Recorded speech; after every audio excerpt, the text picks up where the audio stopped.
Hi, friends. This episode of Big Blue Banter is brought to you by Prize Picks. Head on over to Prize Picks and use promo code BANTER, and they'll match up to $100 on a new deposit. Thank you and enjoy. Welcome back. It's the Big Blue Banter, New York Giants football podcast. I'm Dan Schneider, joined as always my co-host Nick Velato. It's been a while since we did a podcast here, Nick. Nick and I have both been on vacations. Mine is actually extending through the end of this weekend, sort of, but I'll be working from work and play type of little thing here. But I am just fresh off a flight from out of the country. Literally just got through customs, got inside the hotel room door, and hopped on the computer. That's how much I care. That's how much we care about this podcast. And we didn't want to take off too much more than just a week, but everyone deserves a vacation. So I'm happy Nick got some time off. I'm happy I got some time off. And obviously March is going to be a busy month for us. April is going to be an even busier month for us. So we needed a little calm before the storm here. And just a little reminder for the next week of shows, we'll be doing a bunch of content. We're going to be doing a multi-part mailbag. I know some people said you want us to keep it shorter, so we're just going to break it up into parts. We're also going to continue with our series and any news on the Giants as well. Now I'm back in the country, so I'll be able to kind of record whenever. Wasn't able to then. But in addition to that, I wasn't able to bring my whole mic setup and the mixer and everything to Florida and Costa Rica with me, my whole trip out here. So I'm just recording from the Apple mic, and so my sound's going to be definitely worse and off and different than Nick's. I know one person asked about the sound, but then I followed up with that person. They said, oh, I hadn't listened to the podcast since September. And that's when we got the sound and the mic and the mixer, or when I got it, I should say. And they said, I just listened to a new episode and it does sound great. So thank you for that. I appreciate that. Unfortunately, now you've started re-listening to us and you're going to have to deal with this mic for a little while. This is the Apple computer MacBook mic. So you may think, oh, was he just kind of tricking me? Was Dan just tricking me and putting a fake episode out there and making it look like he's improved his mic sound? But no, rest assured, the mic will return once I return back to New Jersey. And Did you really just open the show just for this one guy explaining? Like you went on like 45 seconds just to explain to this one listener why you might not have the most crisp mic right now. Yes, I needed to be clear that I will have a good mic very soon, but not for another week. But mailbag shows are my favorite. Nick, before we get into it, because once you get into it, you just get rolling with it. I want to know how you're doing and how your little break off was. Yeah, it was good, man. I went down to Fredericksburg, Virginia with a bunch of friends toward the battlefield, just like we did last year with Antietam. And I love this Civil War history and things of that nature, and just reconnecting with some of my boys. So that was good. And then we went to DC, and now I'm home. Good. Glad to hear it, and glad you're back. I actually don't know why. I thought you also were visiting Diana, going down there. Was that not part of the? Okay. No. Another time. Okay. Well, I will get going then, Nick, and let's get rolling on this mailbag. We got a bunch of questions in. Again, we're going to break this up into multiple parts. We're going to start with Frank Corona, our boy Corona, AF257, who asks us, what are your guys' early thoughts on JJ McCarthy? Do you think he has the necessary traits that a Brian Daboll offense, I would assume you mean, can turn into a franchise quarterback? Also, what is both of your go-to hangover food? Nice. All right, Dan. So I think you're probably more tailored to answer both of these questions right here. I don't really have a go-to hangover food. And as for JJ McCarthy, from what I've seen, a very good athlete, somebody who I've seen make some very impressive throws, but I haven't necessarily broken down the Michigan tape as much as I want to quite yet. I am saving a lot of these guys for April because that's going to be the month where we really dive into the quarterback prospects. JJ, I've seen you tweet about him, so I think this is probably best for you to take this answer. And also, I am curious to know what your hangover food is. Yeah, I haven't seen a lot of JJ yet. I recently was tweeting about him. I was talking to somebody who asked me a bunch about quarterbacks, and I was like, look, I just started watching some games on him right before I left for this trip. I watched 2 games, but I still not nearly as much as I'd seen of May or Williams. But I will say when it comes to traits, I'm not so sure how much I will need to see to have my feelings on that. I mean, the more I see, the more I can get. Like, oh, he made that tight window throw, or he was able to anticipate where this receiver is going to be. And you'll see that as you go through more tape, or you'll see the opposite of it. Like, oh shit, he didn't process this fast enough, and look at where the ball came out. I think his traits are pretty underrated though, from an arm talent standpoint. I think I've seen him make some throws that are just like, wow, that's an impressive throw outside the numbers with good velocity and good ball placement. And I don't think he often gets that billing. I think as I go through my initial take, Nick, and obviously Frank, on McCarthy, My concerns are less with arm talent and things of that nature and more with just his overall frame. I know a lot of people discuss that he can grow into his frame, Nick, and that he's going to, not be what he is now. And it's generally that discussion, Nick, is based on the fact that he's so young. And I understand that, but I don't think that's a given or a guarantee. And you've kind of turned me on to this, but I do sometimes worry about these types of frame quarterbacks. Now, let's take a look at what he's listed at I because think I he's would like 205, man. Like I think it's listed at pretty 205. freaking small. That's just listed too, and that's by Michigan. 6'3", they list him at 203. I would imagine he's not that big yet, just from how he looks on tape and based on what we know about teams and colleges overstating height and weight. I would also bet that when he gets to the combine, he might be like 6'2", 6'2 and a half. But these are just guesses. But if he's 6'2", like 196, it starts to scare me. You start to see a lot of these. You turn me on to Bryce Young, a prospect who I liked his anticipatory throwing, some of what I saw on tape at Bama, and I haven't obviously liked some of the tape I've seen at the NFL level and just the broadcast I've seen of him. So I'm a little concerned more about his frame, Nick, than I am about his arm talent. But I also don't feel like so people are like talking up McCarthy, like, oh shit, he's got that kind of next level arm talent. When I look at this class, like I don't really personally think that next level arm talent is really there, in my opinion, for anyone but the big two. And you could throw in Milton, I guess, but like I don't really agree with the Milton takes. Like Milton has strong arm strength, but like you'll watch him miss a throw in the flat where he can't change his arm slot, Milton, the kid from Tennessee, and you're like, that doesn't look it. But when I watch May and when I watch Caleb, that to me is like that next level of arm talent. And I think McCarthy's intrigued me, Nick, because he's like not at that tier, but he's on the next tier. And if you're at the next tier and you also have a lot of other traits that we like, that's when I can start to get excited. And, even to an extent, like when we first drafted Jones, I was excited, even though I didn't like, to me, McCarthy is clearly better arm talent than Jones. I was never a real believer in Jones' arm talent. I've always found it overstated by fans, and I guess I don't really know why, but maybe because they want it to work. But I think he's above level from that. But I was a little excited about Jones in the sense that like maybe he can be this amazing processing quarterback coming from Duke, learning from Cutcliffe. I loved his upper body arm mechanics. Those are the things I'm going to want to focus on more, Nick, as I go through more McCarthy tape, his mechanics, both upper body and lower half, because that's something I haven't really studied yet.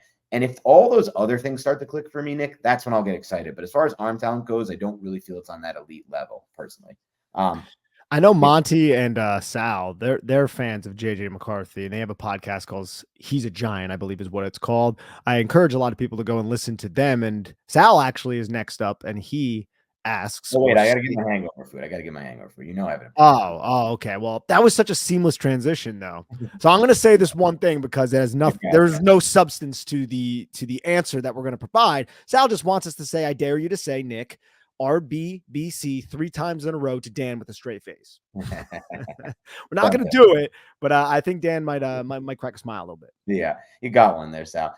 As far as favorite hangover food, for me, it's a classic everything bagel, Taylor ham, egg, and cheese. That's the one for me. I mean, it's the one that gets me through everything. It's got everything I need. It's got the grease, it's got the egg for sustenance, and it's got the bread to soak up all that horrible, horrible stuff you put in your body. And I just came off a really, really bad weekend of treating my body. So in ways that are just beyond comprehension to me at this stage of my life. I haven't partied like that since I was like 20 something years old. So it took a toll on me. Somehow I'm able to do this pod right now. I'm like fading with energy, Nick, but this is rejuvenating me because I've been wanting to talk ball with you for a little while now. We've had such a break. So we'll get to the next one here. And this one is from Robert 35, Robert 16. If the Giants walk out of free agency and the draft without legit competition for Daniel Jones at quarterback, how soon is it too soon to start looking at the top 5 of the 2025 draft?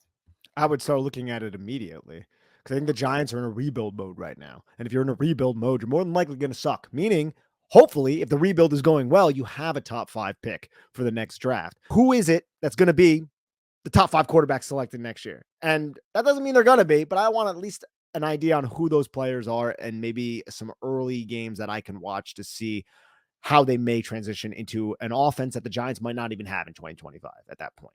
Well, yeah, that's the end part about it. And I think it would be too soon. Like, how soon is too soon? It would be too soon for a multitude of reasons. First of all, like the only top 5 I care about, Nick, when it comes to looking ahead are quarterbacks at this point. Like, if we get into a class spot where we can get Malik Neighbors this year, great. I'm happy. Like that type of player, great. I think he's a blue chip. I'm excited about the prospect of it. But like, if they're at that point again and it's another failed season, I just want quarterback at that. I need some quarterback type hope. And that's what I'll be like looking early ahead. But I'll say this. I don't necessarily think, Robert, that the Giants are definitely going to be a team in that mix again for a multitude of reasons. Like, I think if there was going to be a year where the Giants were in the top 5 conversation and they were going to have a chance at one of these top talented quarterbacks, this was it. This was the year. They needed to not have those 6 turnovers against Washington. They needed to not have Mac Jones dump interceptions off and miss the field goal at the end. And needed to find a way to lose that second Washington game, and they would have been in. But next year, I don't know if all those breaks are going to happen. It's going to be 2 coaches coaching, it's going to be coaches and a GM coaching for their lives, right? So down the stretch, when everyone's like, even if they're in the mix for one of those picks, it's going to be balls to the wall, everything on the line. Every player hurt is going to be playing. There probably won't be the Leonard Williams trade that Joe Shane made last year to help the team this year, because it'll be like, my ass is on the line.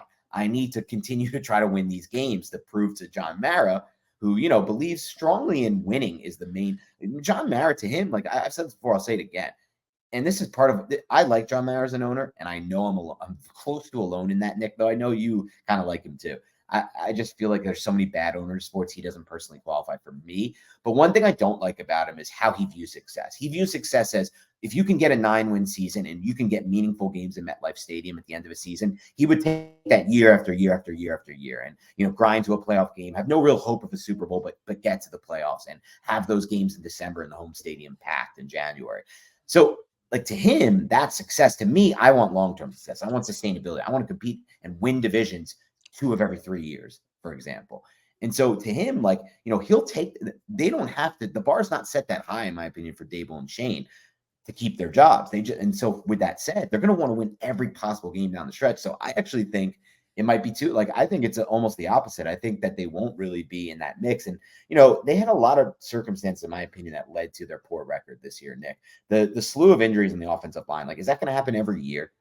Probably not. Maybe, but probably not. So I think it would be too early, Robert. And I think at this point, Nick, where I'm at with this is just, if it happens, it happens, and they get one of these chances at a top talent quarterback at some point in our lifetime. I have only had it once in my entire lifetime, 2004. That was the only chance. That was the only time in my life where I felt like the Giants had a chance to draft a top tier talent quarterback, because I did not believe Daniel Jones or Dwayne Haskins were at that level. And I'm on record of that, and you can find all the content. I felt like Kyler Murray was, Nick, and I might be wrong about that. We'll see what happens. And maybe part of that isn't the talent. It's part of the work ethic and the processing. But I knew the Giants didn't have a chance at him that draft, right? He was going 1 overall. I knew it. He knew it. Even though they were at his pro day, they were spending a lot of resources there. I just knew it wasn't real. So the real only time in my life I had a chance at a top tier quarterback talent was 2004.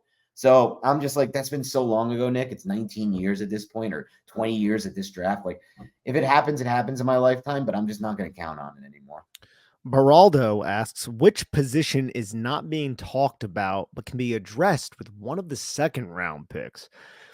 Honestly, which position might not be addressed by a second round pick, I think, is the question we should be asking.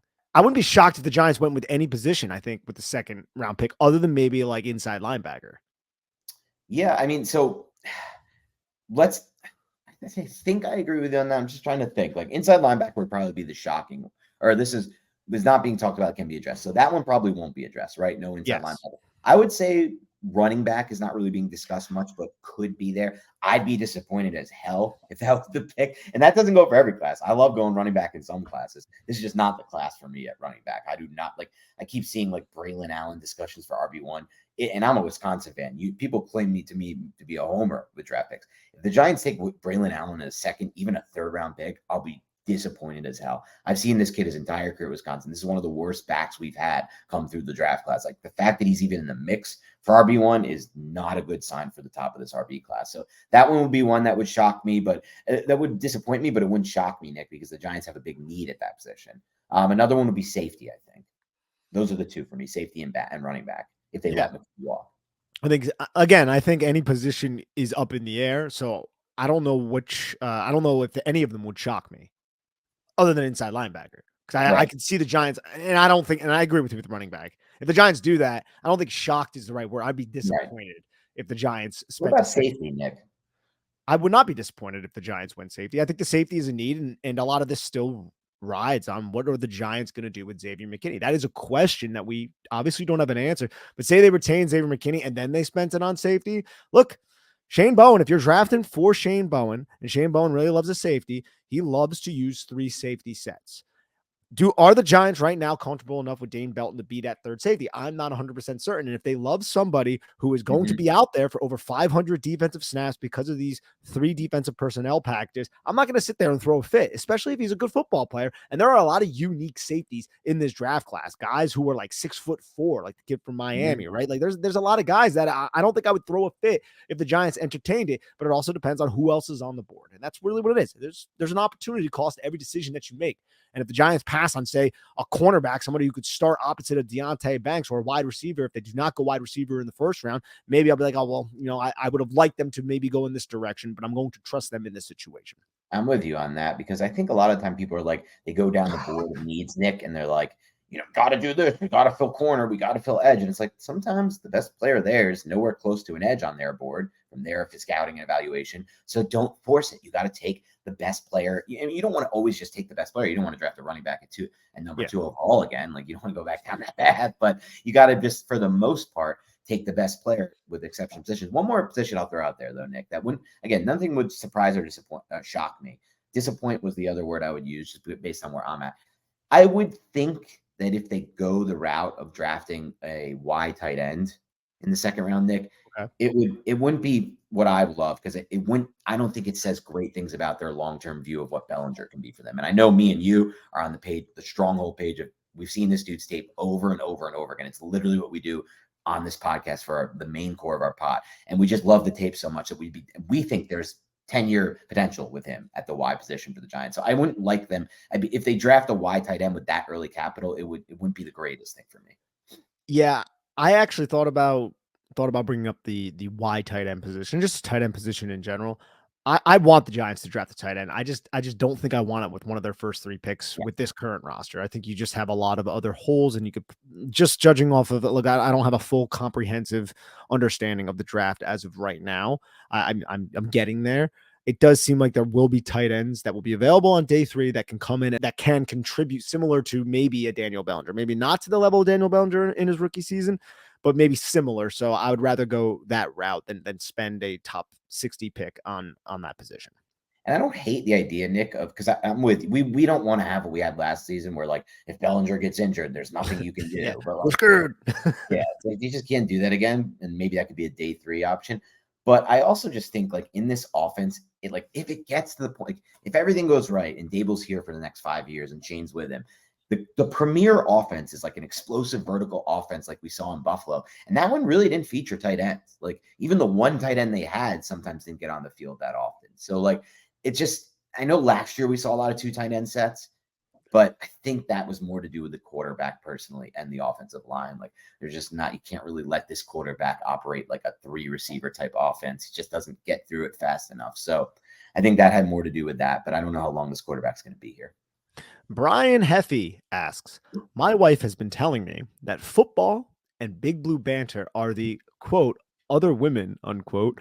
How do I better hide my football obsession? I'm blushing right now, Brian. That is a compliment that I absolutely love. But Dan, how do you want to tackle this one?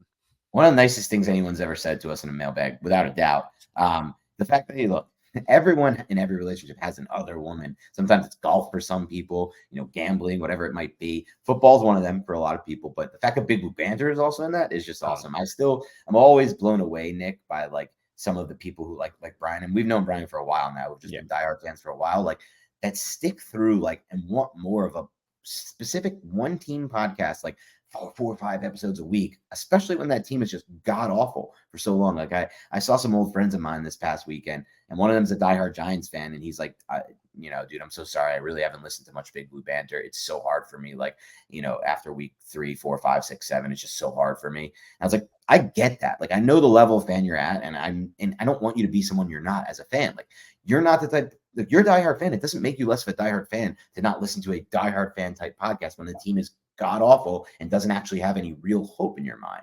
And I'm okay with that. So, but I said, when we're back and we're good again, I expect you back on, and I know you will be. It's not that I expect it and I'm hoping you will be. I know you will be. And I think that people like you, Brian, who have stuck with us through these horrific years, those are the real what's the word for it? Real MVP. Real MVP. Real MVP. There it is. The Kevin Durant. Yeah. Really. Yeah. KD. Rohan S asks, controversial question. Dave's and company Wait. brought We in. didn't even answer Brian's question, by the way, Nick. So let me try to think of something. Oh, yeah, good point. So how does he better hide it?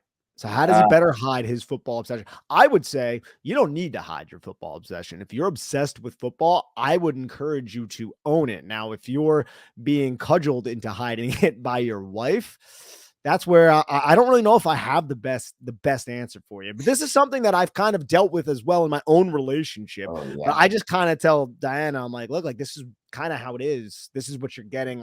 This is a part of the package that you're wanting to hitch your wagon to. So you're just kind of gonna have to accept it. And I'm not saying that in like a. It's not like I don't believe it overrides a relationship ever, but it's just like, hey, I'm a football guy. It's what I do, and you kind of got to accept that at that point. Yeah. Also, you always have the best excuse, and you and I will always have the best excuse in any spot. It's my job. It's work. What do you want from me?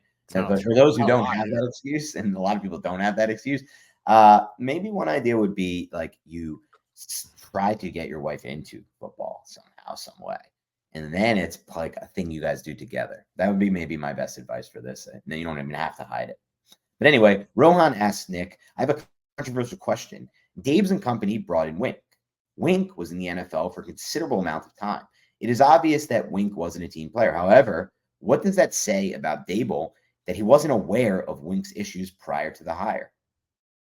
Interesting. I don't know. I don't know if it necessarily says that Dave's wasn't aware of the issue. I think he saw Wink as a very respectable and difficult defensive coordinator to go against. I think Brian Dable has schemed against Wink Martindale throughout both of their times in the NFL, and he knew that Wink Martindale was a difficult defensive coordinator to go against. So he was hiring him based on what he can do as a defensive coordinator, not necessarily on, hey, we're going to be best friends. Because I don't know how many coaches in the NFL are like, hey, yippee skippy doo, let's go grab ice cream after practice. I don't really think it's like that. I think they all view it as a business.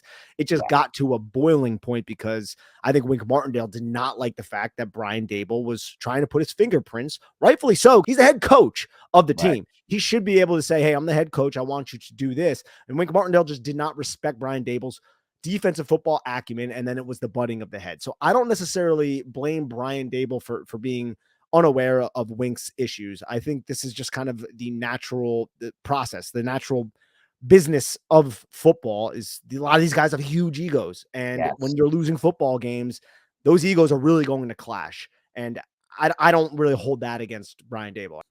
Look, it came to a boiling point. So you can look at him and be like, you're the head coach. This is your fault. But Brian Dable has every right as the head coach to tell or ask or try and influence Wink Martindale to do what he wants. That's how the chain of command is set up in the NFL. And to me, I don't view Brian Dable negatively. And I don't necessarily think that he was unaware of the issues as the question lays out. That's not how I interpret it, Rohan.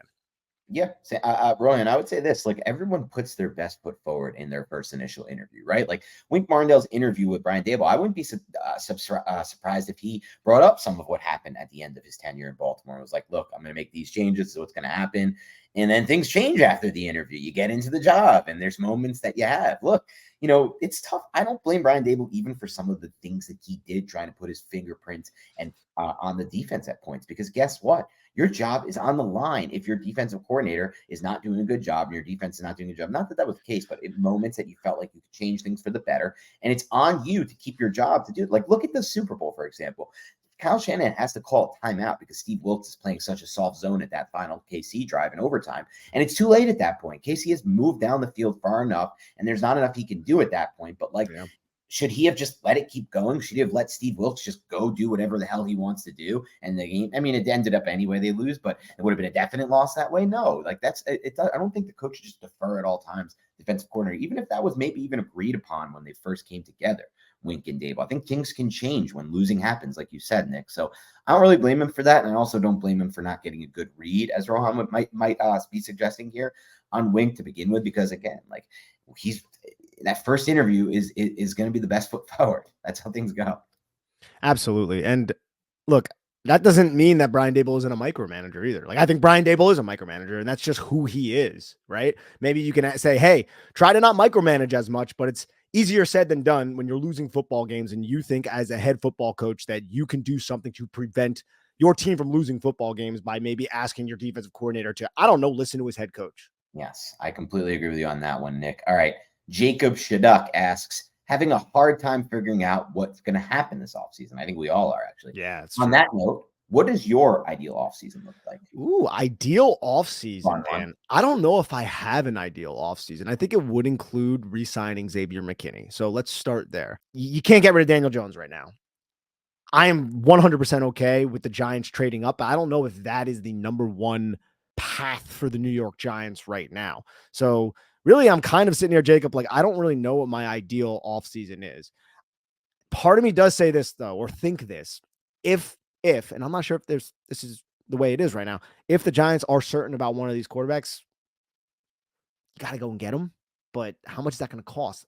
I don't freaking know, right? Like I don't have the information to really answer that question.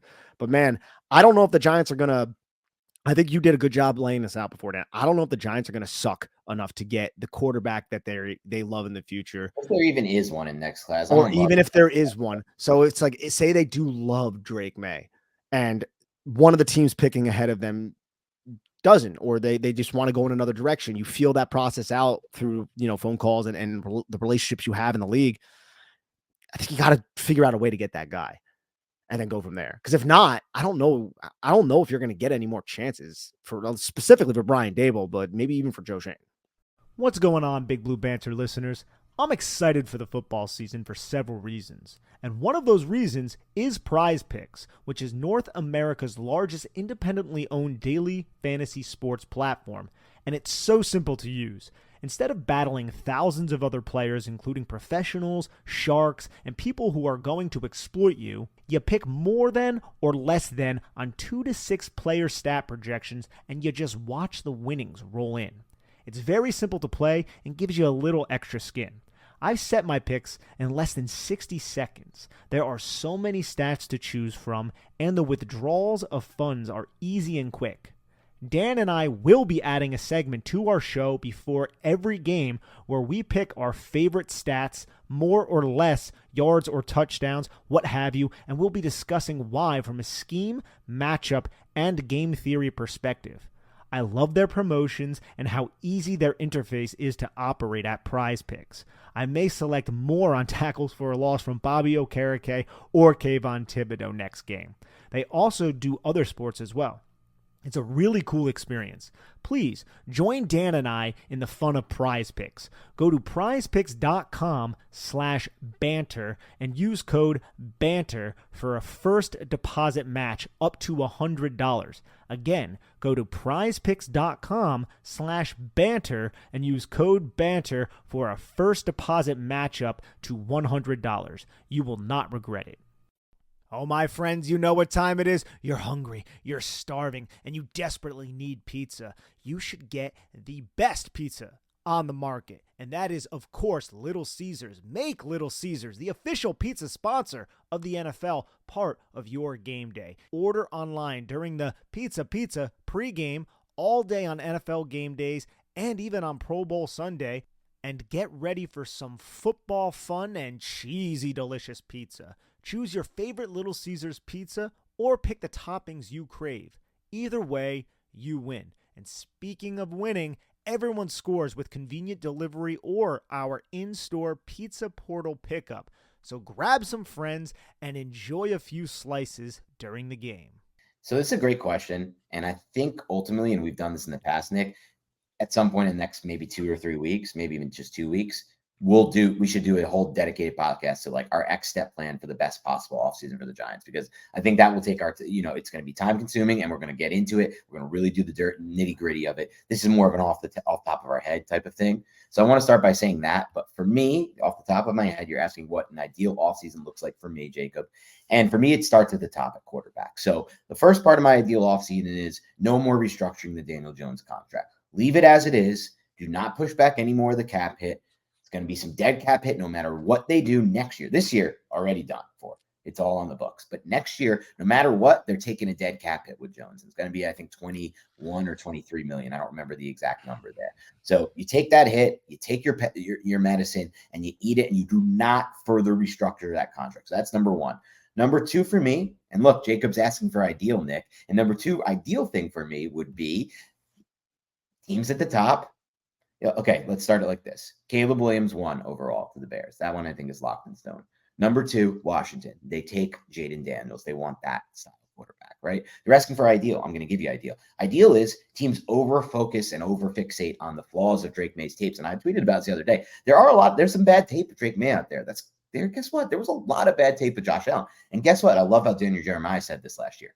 There's not a single perfect prospect. There's bad tape of Caleb Williams. There's bad tape of Andrew Luck. I bet if you go back and look at Stanford, you could be like, how did he not process this? How did he throw this? Look at how off target he is. Like every prospect has some bad tape. And so I hope that the ideal offseason for me is teams overfixate on Drake May's flaws and he drops to 6 and the Giants can naturally take him at 6. That's ideal offseason for me. That's part 2. The first is don't touch that Jones contract. Do not push any of that dead cap hit any further back. And then 3 for me, my third ideal offseason would be the Giants trade up for Drake May or Caleb Williams, one of those 2 quarterbacks. And whatever they have to give up, I hope it's not too much. I don't know, Nick. I don't care at this point. I just want some hope long-term. Again, everyone who knows me and has listened to this podcast long enough knows that I'm not thinking about 2024. I'm never thinking about the next year. Until we get a quarterback, then I will. That I believe in, then I will. I'm thinking about the future down the road. So I want some hope at that quarterback position. That's still ideal for me, number 1. Then we can get into the little nitty-gritty on another pod, Nick, re-signing McKinney and things like that, what we do with Barkley. But for now, that's ideal offseason for me starts at the top at quarterback, and it's 2 of those 3 things happening. The first one, lock in the Jones, don't touch that contract, then one of the next 2. Yeah, I love the way that you laid that out. And also just hopefully throughout the spring and into training camp, we see some development from the freaking young players, man. We have to at this point, but that's a given. Yeah, I mean, you could just talk about we'll get into more of that, but the offensive line, there's a lot that would be ideal there as far as development goes and with the new coaching we have there. All right, Dan. Andrew Owens asks, seen Steph saying better to run on 3rd and 4 or 5 than to pass, so 3rd and short. In a way, this makes sense because combo of defense, not expecting the run, possible to get 4 or 5 yards. And then you can just, if you don't get those 4 or 5 yards, go for it on 4th and short if you don't convert. Dable doesn't seem like the guy to do this because he's pass heavy. What are your thoughts? I don't really know how many coaches do this as well. That's another thing I kind of want to add. You don't really see a ton of coaches doing this. So that's another part of this as well. But Dan, what are your thoughts on this? Yeah, that's a good point you made there, Nick. And first of all, I want to say, I wouldn't lean too much on what Dable is, because again, still Mike Kafka is still the play caller for the Giants, as far as I know and as far as we know. Until that changes, I'm going to just say, well, Kafka, because you're still the guy making those decisions. I think you're right, Nick. The coaches I do tend to see do this more are the ones like the Shanahans, like the guys with successful, established run games that are consistent, that you believe in. The Giants haven't had a consistent, successful run game. They had good moments in 2022. They really did, especially down the stretch. But it never really felt to me like a consistent force that they can rely on game after game after game, like some of these best run games in the NFL have been over the years. But to your general observation, I'm with you, Andrew. I love the idea of throwing on 2nd and short, running on 3rd and short, basically because of what you said. Do what the defense is not expecting.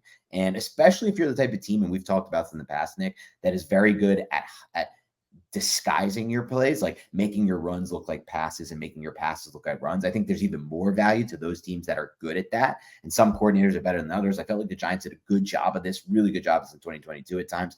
Not so great of a job of this in 2023. That would be one of my criticisms of the coaching staff. And I think there's factors for that. Like, do you trust your offensive line? Maybe you don't. But I think generally speaking, we might see more of this, Andrew, and we might not see this lean that you maybe have seen or think we're seeing from Dable when the personnel changes and when the run game is established in a certain way. And we're hoping that the new offensive line coach can do that. Like, we're hoping Priscilla can bring that in. I'm really hoping that as well. Look, I'm thinking of the Ravens and the San Francisco 49ers are the 2 teams with that type of rushing attack. And the Ravens are unique because they have Lamar Jackson. The San Francisco 49ers have the best rushing attack in the league.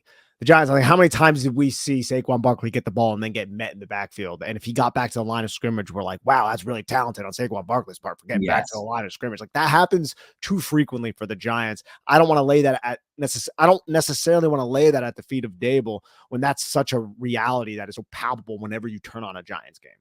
Yeah, I'm not going to argue with that because you're right about that. All right, Nick, let's do one more and then we'll get to the rest of them on different parts of the mailbag. We may do these over the week, but we're just knowing there were a ton of questions. Everyone whose question was asked for this one will get answered. Just might not be on this part. So last question for this one, Nick. And we're going to get from our buddy J.JD, another longtime listener. Thank you so much. He says, and this is a good question. He says, across successful NFL teams, what position do most of the explosive plays come from? Is it a wide receiver 1, wide receiver 2, RB1? Oh, if a wide receiver 1 if you're a wide receiver 1, can you make up the difference with 2 wide receiver 2s, for example, and a good but not great running back 1? Or are teams with a wide receiver 1 dominant versus other groups, versus a group that doesn't have wide receiver 2s? How does the O-line compare in all this? What are your thoughts on this, Nick? I love this question, and I have no data in front of me, so I'm just going off the top of my head. I think the number one reason why an offense creates explosive plays is going to come down to the quarterback. Who is the quarterback? Now, I think the play caller is a close second too. I think play caller and quarterbacks are married into that. And I also think the offensive line has some impact. But regarding who is the recipient of the explosive play, I think a lot of that depends on how the defense is playing a specific offense, who the quarterback is, and the rapport that he has with a certain wide receiver or whatever. But like, if I had to pick one, I guess wide receiver 1 would probably be it, right? But in some offenses, like we were talking about before, like San Francisco 49ers, who hyper target their running back because it's freaking Christian McCaffrey and they have an elite rushing attack, it's going to be Christian McCaffrey. So a lot of it is really just context dependent on the overall situation that a team has. But I'll say this, if you want to create explosive plays, your best way to improve that as an offense is just find a quarterback who looks down the football field and can unlock, as we say on this podcast, every inch of the football field and actually utilize every inch of the football field. This is a great question, and I thought Nick had the best answer. I think, not everyone, by the way, agrees with what Nick and I's take is on this, and I know that for a fact. So I'm not even saying that we're definitely right. I just know that we're very aligned on this, Nick, and it really does. Like I'm going to talk and answer your question after about the positions you threw out there. But for me, it's quarterback by far and away one. And the reason I believe this is what Nick said. It's mostly, are you processing the space downfield? Because if you are, and you're a great quarterback, you're throwing it into space, you're leading the ball with anticipation, and there's wide receivers have a baseline of having talented athleticism. Like just look at CJ Stroud, for example, this year. I think there's many examples. It's just the first one that comes to mind, and it's one that's just so perfect because it happened this past year. He lost Nico Collins at one point. Then Tank Dell became that explosive guy. He lost Tank Dell at one point while Nico was out. Then Noah Brown had 2 games. Noah freaking Brown from the Cowboys had like 200-yard receiving games. Those are explosive plays that were happening with Noah Brown out of nowhere because the quarterback sees the field well post-snap, processes the information. It doesn't take him 5 seconds. He's not getting like the greatest protection in the world. He's just getting the ball out fast into space and putting the ball in the right spots for the receivers to get the ball and do things with after the catch, and that's explosive plays. Sometimes the ball was just hitting them in the hands 40 yards down the field, another explosive play. So it starts there, and then it goes to the second part where Nick and I are very also in lockstep that play caller is the second most important thing. I think the best example of that is Ben Johnson. I don't think any of us really think Jared Goff is an explosive play quarterback. And I don't really think that, in my personal opinion, Amon-Ra St. Brown would be anywhere near as good if he were drafted by any other NFL team. That's my stance on this, Nick. I think he has skill set that's interesting and great. And like he doesn't drop a lot of passes. He's explosive in and out of his breaks to an extent. But like if he didn't have Ben Johnson, I'm not so sure his career would be. I'm actually sure that I don't think his career would be anywhere near where it's at for Amon-Ra St. Brown. I think we disagree. I think we disagree there. Okay, that's fine. Yeah. And I'm not saying that your point is invalid. I still think Amon-Ra St. Brown is a very talented wide receiver. And in his rookie season, if I'm not mistaken, did he have Ben Johnson? Because I don't know if he was there, but that's a good point. I feel like he was there, but he might not have been. Regardless of even if Ben Johnson wasn't there, like to me, Amon-Ra St. Brown he's underrated. It sounds weird because he's very well, he's revered now. He's respected around the league, and I still kind of somewhat think he is underrated just because he's like a smaller guy who is just always open. He has that type of talent, and when you watch him run routes, he's one of those players that we talk about on this podcast that just disguises his routes so well and understands timing in space and how to manipulate space so well to maximize throwing windows for his quarterbacks. Like I love Amon-Ra, but I'm also like one of his biggest fans. So I'm probably overselling him a bit. No, I don't think you're overselling. Like I also love Amon-Ra too because I like that style of receiver, and I think that's most important. Like I think it's better than having those like raw traits like speed and all the things that maybe he doesn't have. So I generally do like. I just think maybe some of the explosive. That's it. My point wasn't really about him as a receiver. Just some of the explosive plays I watch when I watch Lions tape, I feel like they were really well designed and just got him in a position where like, yes, it's him, but it's also like damn, that space that Ben Johnson found him, like, led to the 20 plus there. I'm so glad that you brought up the Lions for J Dodge 80's question too, because they don't have that elite quarterback that you think of with Jared Goff, but they have the play caller, and then they have the offensive line, and then they have the wide receiver one. So like the Lions are probably one of the more interesting teams in the NFL pertaining to this question specifically. Yes. And that gets me a third point, because those are the two big ones, and we're lockstep in that. And we're lockstep in the third too, though. Like for us, and I know people disagree with us, we'll take the line any day, every day of the week, 1,000 times over 1,000, over the wide receiver one, over the RB one, over the wide receiver two, over having like a good 1, 2, and 3 at wide receiver and a tight end. We just like, so I don't want to discredit the line. I want to make it clear. Nick and I believe in line over skill players by a margin. Because I know people sometimes hear a quarterback discussion and think it means we hate the line. We don't hate the line. We know the line is important. We just think the quarterback is more important than the line in a lot of ways. And it's not that we think that, we know that. And a lot of every NFL team would agree with you on us on that. But I want to make it clear, those are the big three for me. So just to get to the next point, after we tackle those three, it's really going down the line far. But I would then agree with you, Nick, wide receiver one. But I will say this: when you have an offense that, and it's rare, we've seen only rare in NFL history, when you have an offense that has like the Gronk Hernandez, like you can locate a great Y tight end and a great move tight end, like you then, to me, like that could lead to a lot of explosive plays. It did with the Patriots, and it leads to just such an advantage from a schematic standpoint. I know Kyle Shanahan's talked a lot about that, not with two great tight ends, but with a Juszczyk at fullback, and then also a Kittle, a fullback and a tight end. So I think that's another interesting route to go if you can find it. It's just so much harder to find because the bust rate at tight end is just so much higher than other positions. Yeah, especially when you have someone like Juszczyk, a fullback, someone who can align in this 21 personnel looks. Look, like not every defense is equipped to